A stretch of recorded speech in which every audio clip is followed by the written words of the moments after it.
प्रस्तुत है गरीब किसान, बहुत ही ईर्ष्यालु गरीब किसान के बारे में।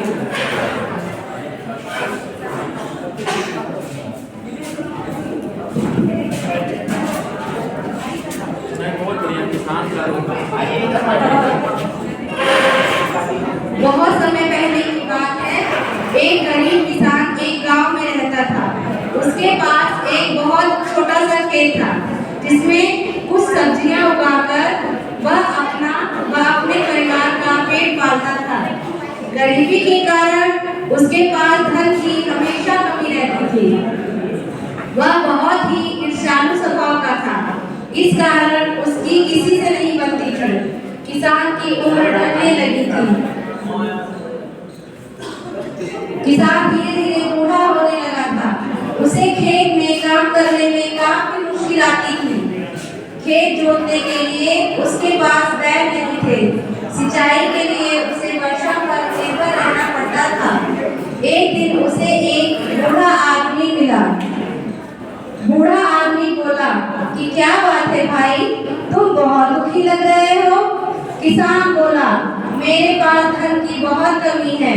मेरे पास अगर एक बैल होता तो खेत की सिंचाई बुआई कर लेता। बूढ़ा बोला, अच्छा, अगर तुम्हें एक बैल मिल जाता तो तुम क्या कर लेते? तो किसान बोला, तब मेरी खुशी का ठिकाना न रहता।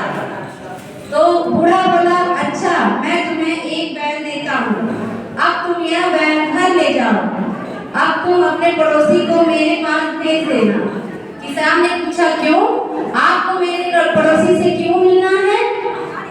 बूढ़ा बोला, पड़ोसी ने मुझसे आकर कहा था कि मेरे पास 2 बैल है, अगर जरूरत हो तो एक ले जाए। किसान को बहुत ईर्ष्या होने लगी। उसने कहा, अरे मेरे पड़ोसी के पास सब कुछ है, अगर आपको उसी से लाकर मुझे बैल लेना है तो मुझे बैल नहीं चाहिए। तो उसे बैल तो चाहिए था लेकिन अपने पड़ोसी से नहीं चाहिए था। तो बूढ़े ने बैल को अपनी ओर खींच लिया और कहा, तुम्हारी समस्या गरीबी नहीं है, तुम्हारी समस्या ईर्ष्या है। तुम्हें जो कुछ मिल रहा है उसी को देकर संतुष्ट हो जाना चाहिए और पड़ोसी और रिश्तेदारों से ईर्ष्या न करके शायद संसार में सबसे सुखी इंसान तुम बन जाते।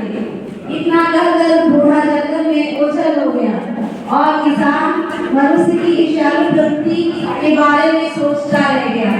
किसान सोचने लगा, अगर मैं ईर्ष्या न करता तो मुझे एक बैल मिल जाता और उससे मेरा जीवन बहुत ही खुशहाल हो जाता। मुझे ईर्ष्या नहीं करनी चाहिए। क्या है, कभी कभी हमें अपने आसपास से ही मदद मिल जाती है लेकिन हम वो मदद भी नहीं लेना चाहते। क्यों? क्योंकि हमारे अंदर ईर्ष्या की भावना होती है, यानी हम इससे कैसे मदद ले लें।